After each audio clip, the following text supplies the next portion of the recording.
very difficult for you. If the market size is small, it's very difficult for them to grow. You need to see how big is the market.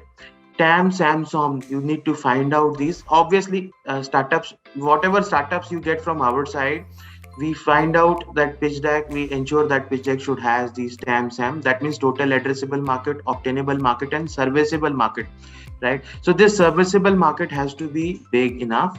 If the market is small, then do not go for that startup.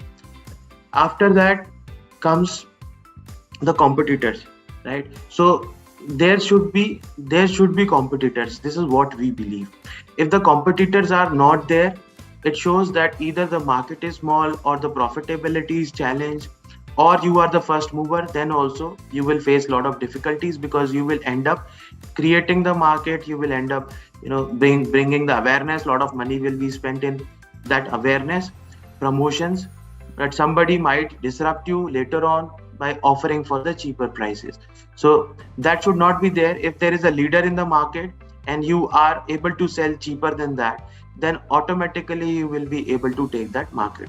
So, say for example, Go Mechanic is leader in the unbranded car service, and another startup comes up which is selling for the same service at a lower price, delivered by the same mechanics in the same locality. Then automatically the high chances are there that people will shift, because this is what we have seen. Cred is a very good example.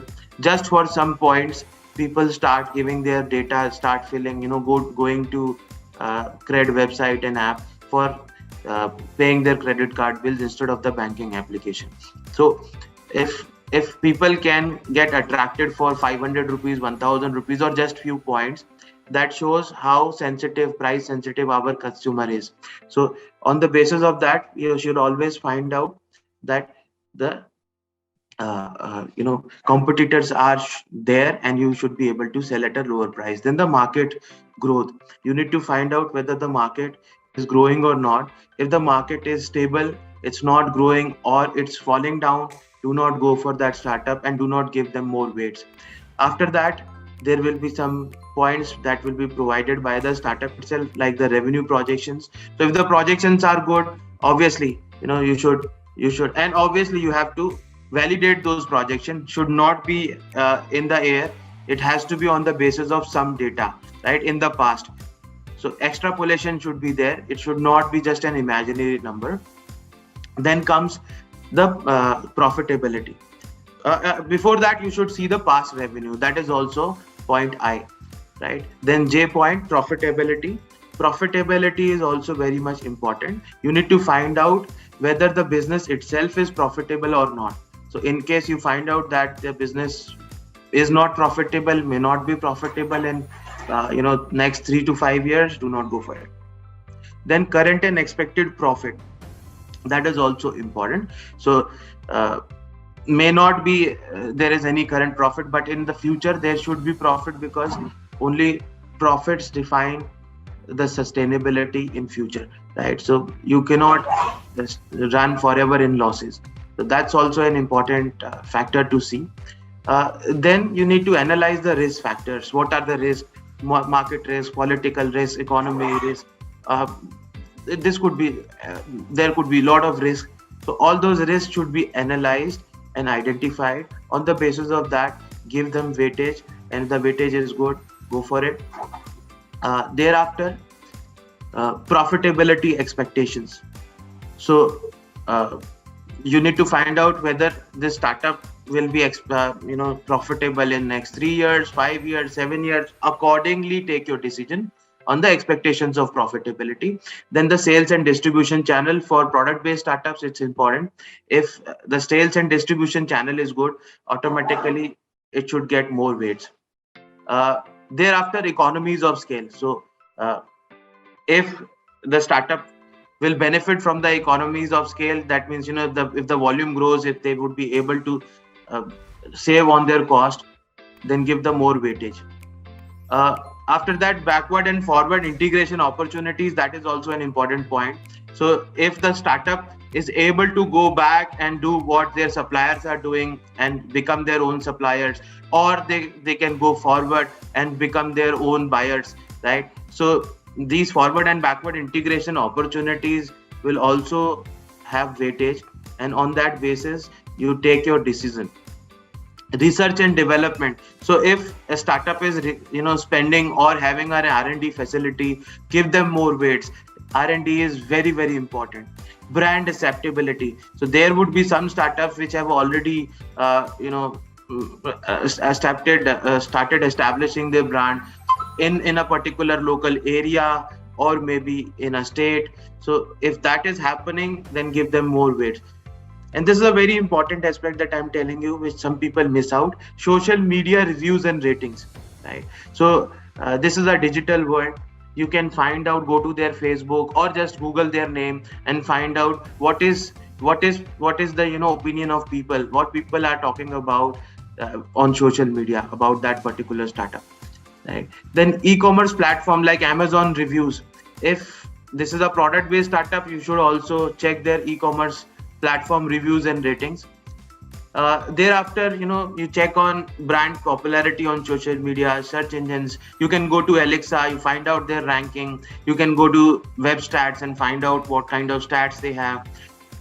Thereafter, I'm telling you a very important KPI, which is CAC is to LTV, customer acquisition cost is to lifetime value of a customer. For example, if there is a school which is having nursery to class 12, so the lifetime value of a student will become at least for 14 years or maybe 12 years, or you can keep it 10 years to be very conservative. Let's keep it 10 years. If my customer acquisition cost, that means getting a student joining my school in nursery, is say 3,000 rupees, and my fee for the entire year is 10,000, or sorry, let's take 1 lakh rupees.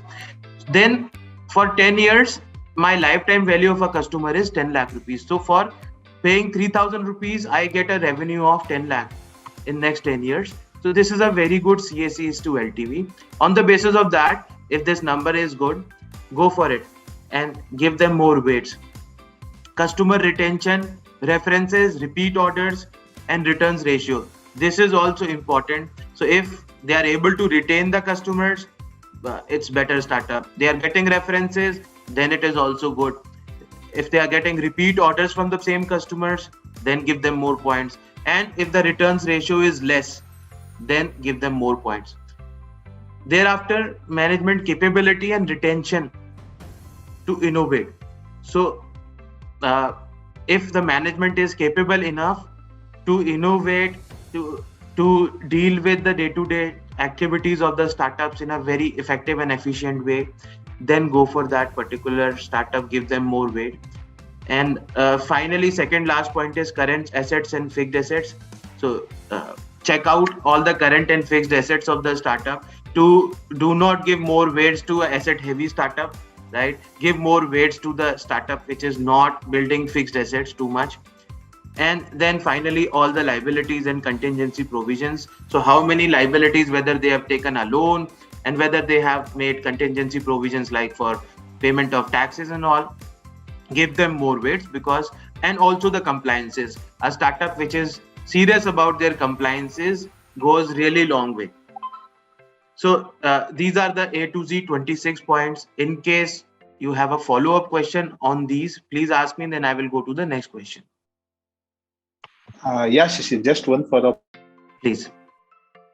Question that, yes, since that is the reason, one of the reason why we come to Startup Pay, where they can guide us, they have a better experience. So, okay, so hope for all the things, because whenever you showcase some product or some startup, hope you will be doing all this research and helping us to guide that, okay, what is the total points according to you have been given, what are the consideration, what is the research you have done, right?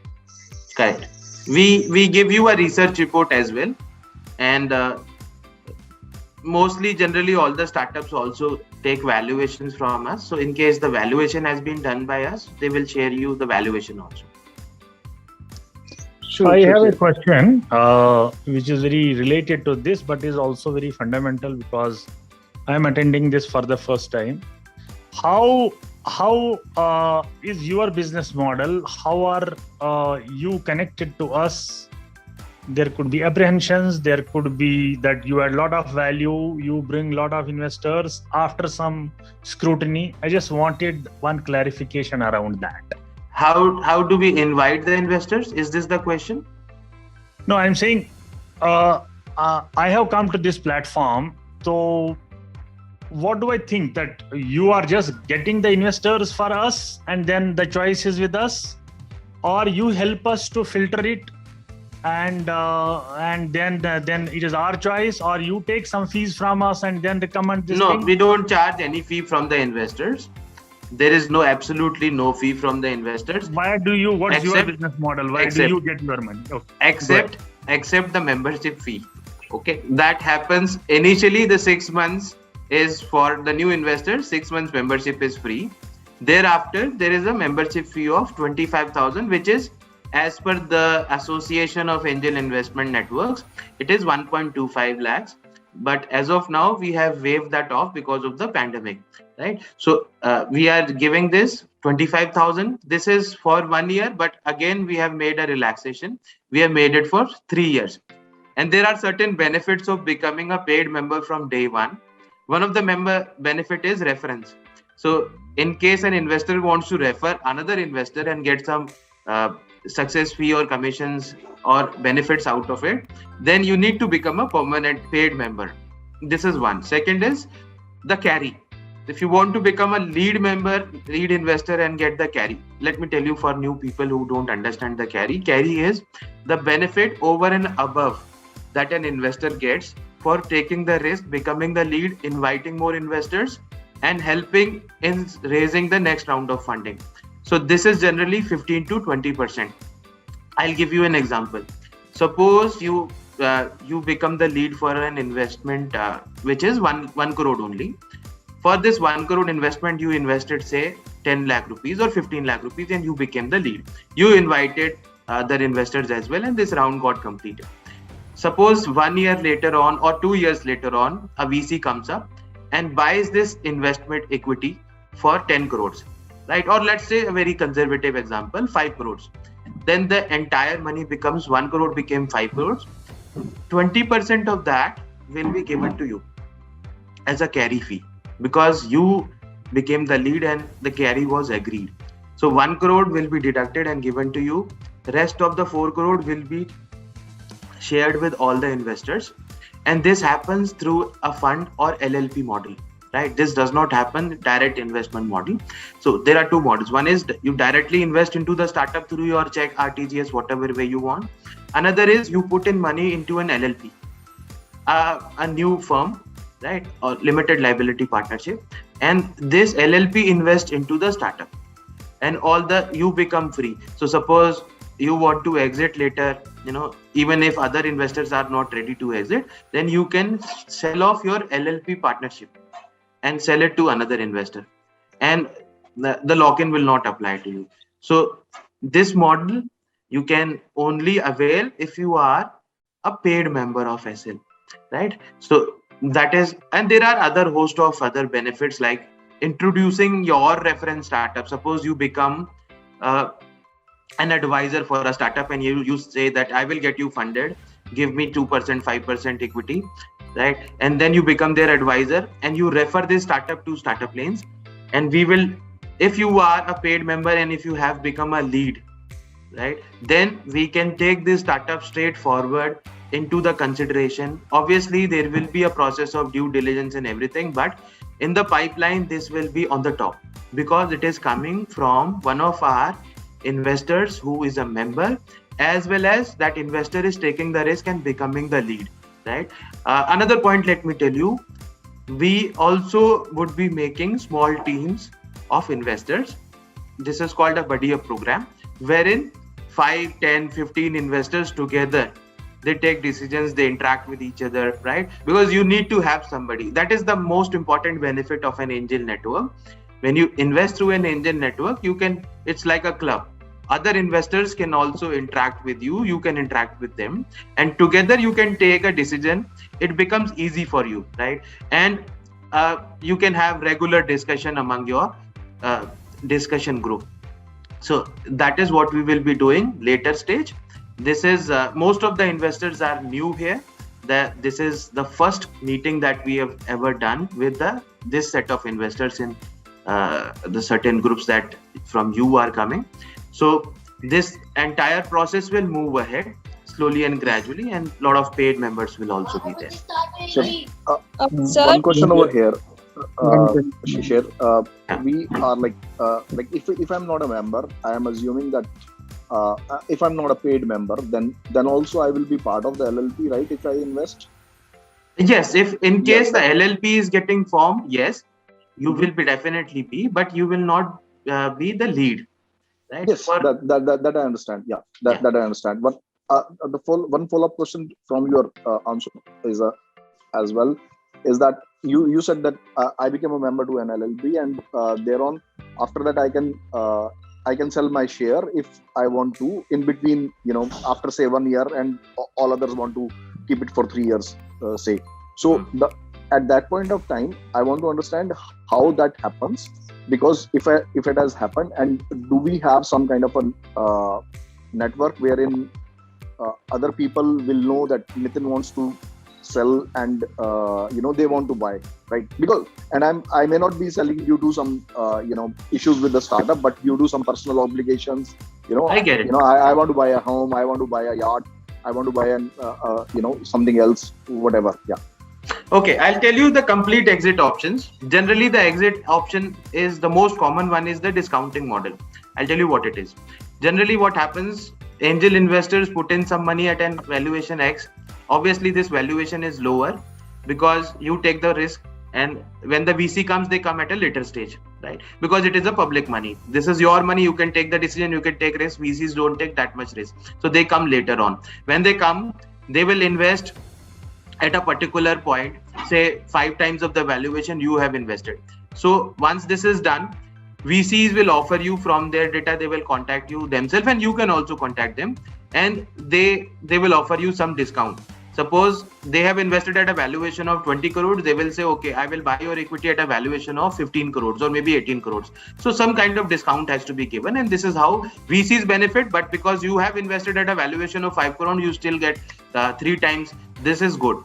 Second option is selling off to any other investor. So like I told you, we will be making a community.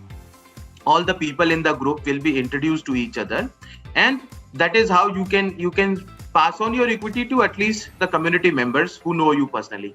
Third is we have a pre-IPO segment which is coming up. Pre-IPO is very, very hot now. So we are creating a separate segment for pre-IPO. There are certain investors who are very much interested in buying equity of those startups which are pre-IPO. And in that, what we are doing is we are acquiring the shares from the pre-existing investors and from the staff who has got in ESOP. So These 3 options are already there.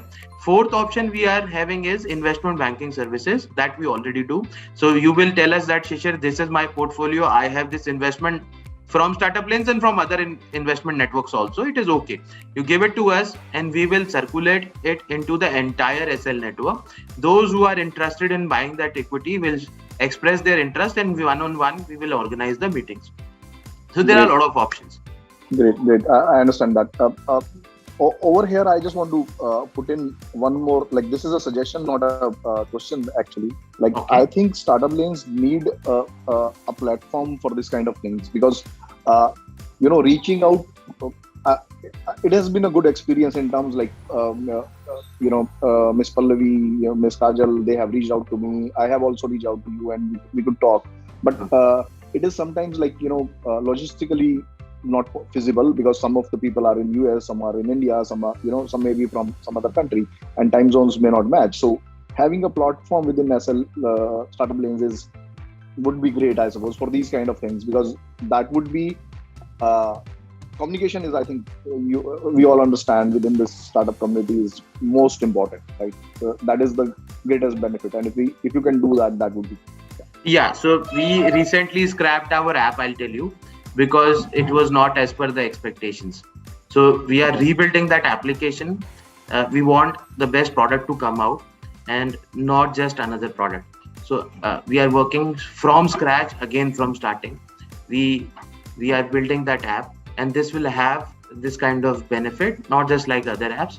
It will be having a benefit of finding out investor ratings, how much that investor has invested, how much experience that person has, profile, connecting. So all that is already planned. This might come up in next 4 to 6 months for sure.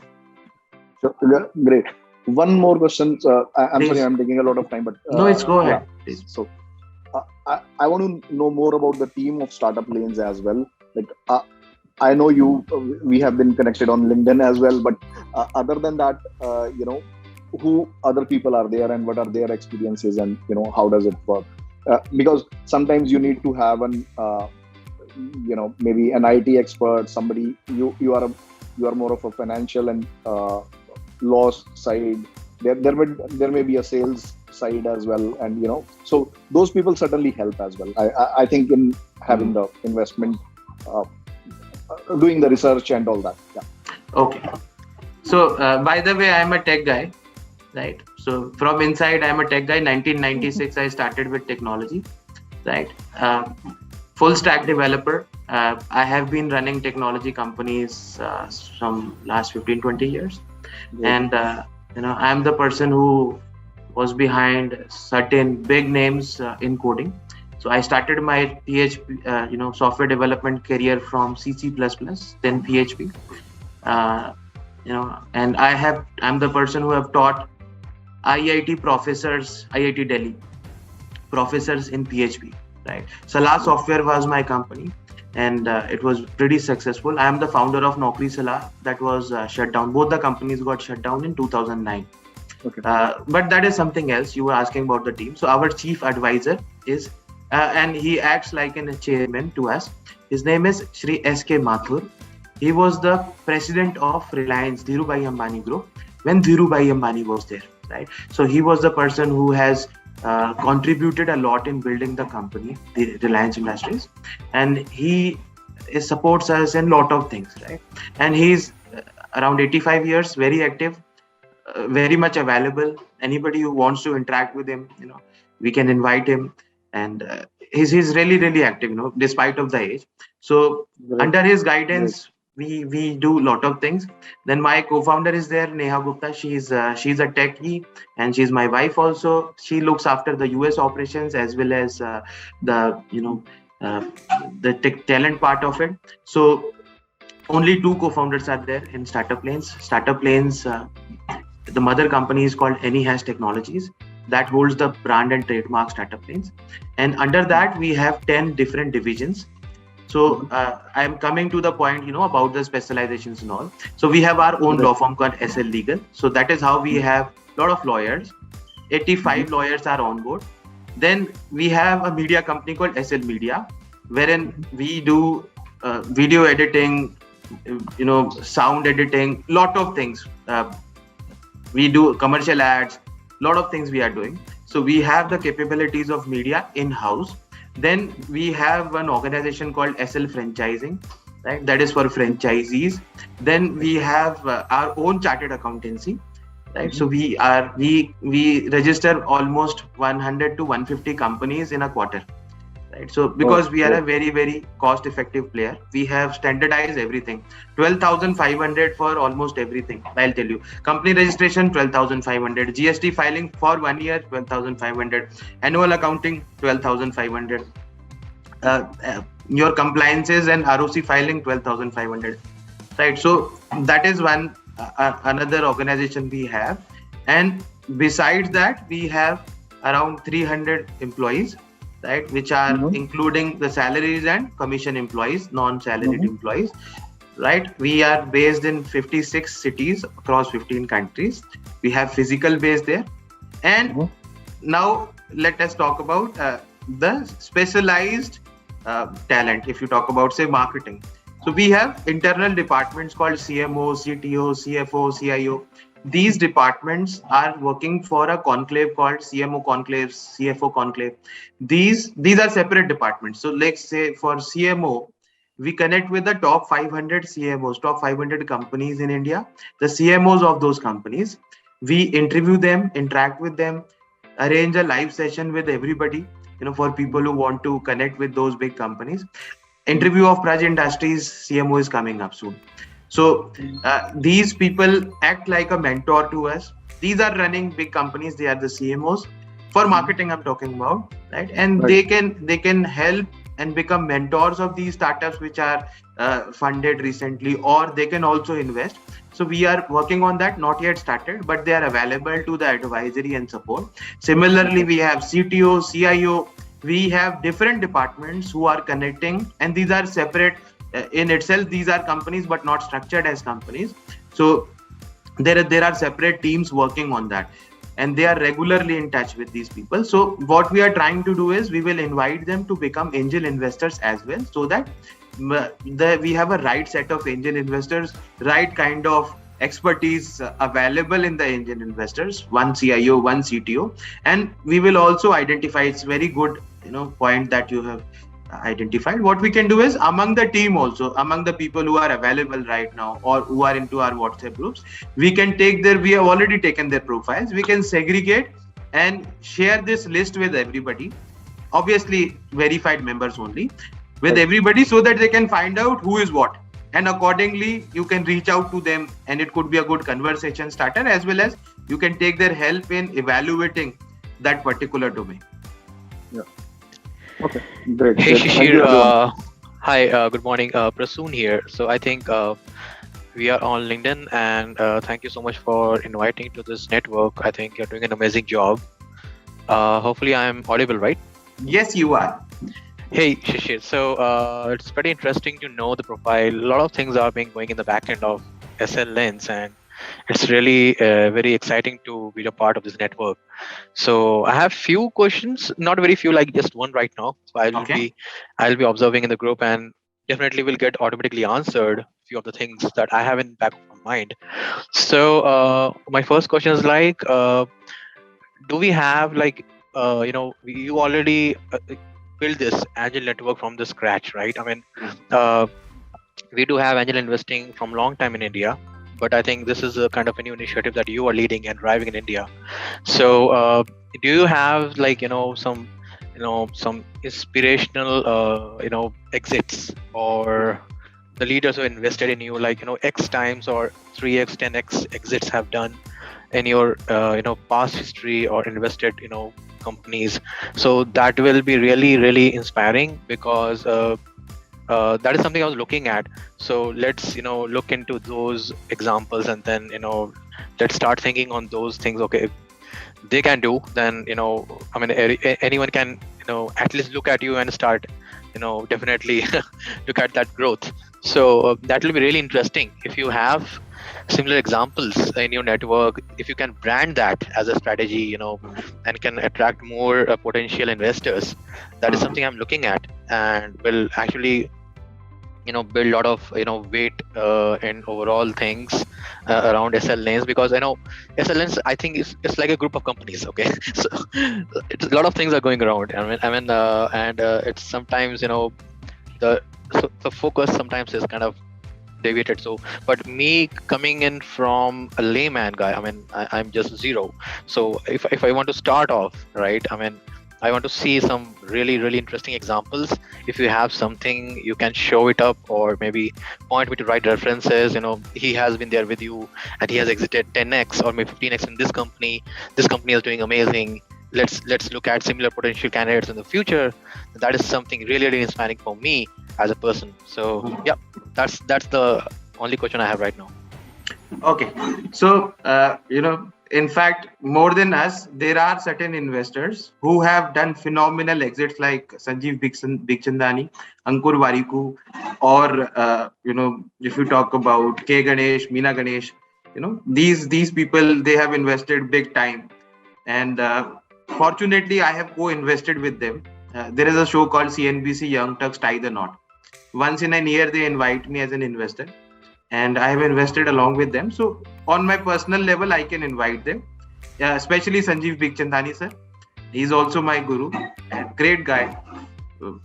I don't know whether he would be coming sooner or later, but he can definitely come, and we can invite all those legendary angel investors from India and abroad also, like David S. Rose, who has done more than 500 investments into angels, and he's the founder of New York Angels. So we can invite them, such kind of, and these people are so humble, so good, they can come up and share their experience, knowledge. We can do that. As far as SL is concerned, we were more of doing the investment banking earlier. We were not much focused upon our angel network. Before pandemic, we were doing all mostly physical events and focusing upon angel investment banking part. That means raising from VCs and all. So right now, I cannot say during the pandemic last year we had around 53 odd investments through our network, but none of these have got any exit, because you can say maybe because of the pandemic or because it has not been very much time that has passed. But yes, what we can do is, for sure, we can invite those investors who are legendary. Moreover, we can share the views of those investors who have recently invested. Say, there are about 2 startups that we showcased last month. They're about to get completed. One of them is Crip Media, and they are raising 50 lakhs. We have got all the necessary commitments. Almost 7 lakhs, is not confirmed yet. 43 is committed. So in a day or two, we will be having that commitment as well. And one more thing, they are also getting into second round of Shark Tanks. So another one is Garud. They are also, yesterday we did both the term sheets, and Garud is also about to get completed in this their first round of funding. So we can invite the investors who have invested into that, and they can also share their experience. So we can do all those activities. Thank you so much. We are recording this, and later on we'll evaluate and find out the most important and necessary points, and definitely take action accordingly. Thanks, Shishir. That's really interesting. So I'm looking forward to them.